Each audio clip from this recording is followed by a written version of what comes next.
దక్షిణ కాశీగా పేరుగాంచిన వేములవాడ శ్రీ రాజరాజేశ్వర స్వామి హుండీ ఆదాయాన్ని ఆలయ ఓపెన్ స్లాబ్ లో అధికారులు లెక్కిస్తుండగా ఓ వింత చిట్టి హుండీలో దొరికింది. దర్గా హటావో వేములవాడ బచావో అంటూ చీటీలు రాసి హుండీలో వేశారు భక్తులు. హుండీలో దర్గా హటావో వేములవాడ బచావో అంటూ చిట్టీలు రాసి హుండీలో వేశారు భక్తులు. వేములవాడ రాజన్న ఆలయంలో హుండీ లెక్కింపులో బయటపడుతున్న చీటీలు అందర్నీ ఆశ్చర్యాన్ని గురిచేశాయి. ఎప్పటికప్పుడు గమనిస్తూ వాటిని ఆలయ సిబ్బంది తీసివేశారు. భక్తులు చీటీలు హుండీలో వేయడంపై అఘోరి స్పందించింది.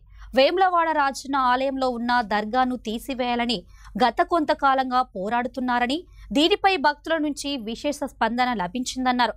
హుండీ లెక్కింపులో భక్తుల చీటీలు రావడాన్ని అధికారులు తీసి పక్కన వేస్తున్నారని, మనమందరం కలిసి పోరాటం చేసే సమయం ఆసన్నమైందన్నారు. జోగులాంబ టెంపుల్లో ఉన్న దర్గాను కూడా తొలగించేందుకు హిందువులందరం ఏకం కావాలన్నారు.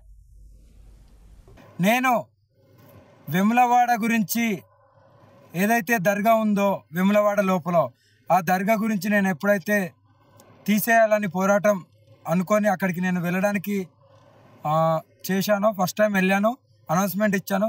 మొన్న వెళ్ళినప్పుడు కూడా పోలీసు వాళ్ళు అడ్డుకోవడం జరిగింది.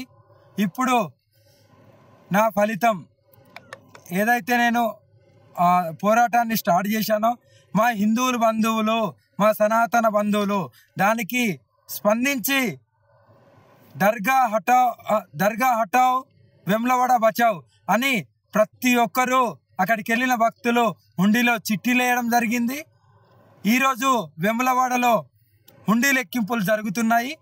ఆ హుండీలలో వచ్చే ఆ చిట్టీలని ఎప్పటికప్పుడు గుడి సిబ్బంది హుండీలు లెక్కించేవారు వాటిని తీసి పక్కనేస్తున్నారు. ఇలాగే ఇంకా హిందూ బంధువులు, సనాతన బంధువులు ఒకటేసారి కొన్ని లక్షలాది మంది, కోట్లాది మంది ఒకటే రోజు ఒక ప్రణాళిక పెట్టుకొని అందరము కలిసి కట్టుగా ఆ దర్గాని అక్కడి నుండి తీయడానికి మనం అందరం పోరాడదాం. ఈ మద్దతు ఇచ్చిన హిందూ బంధువులకు, సనాతన బంధువులకు హర్ హర్ మహాదేవ్. ఇంకా ఇలాగే మంచి మంచి కార్యక్రమాలలో అందరం కలిసిమెలిసిగా ఉందాం. ఇంకొకటి, జోగులమ్మ టెంపుల్లో కూడా దర్గా ఉంది. దాని గురించి కూడా నేను త్వరలోనే పోతాను, మీకు అనౌన్స్మెంట్ కూడా ఇస్తాను. నాతో పాటు వచ్చే వాళ్ళు కూడా రావచ్చు.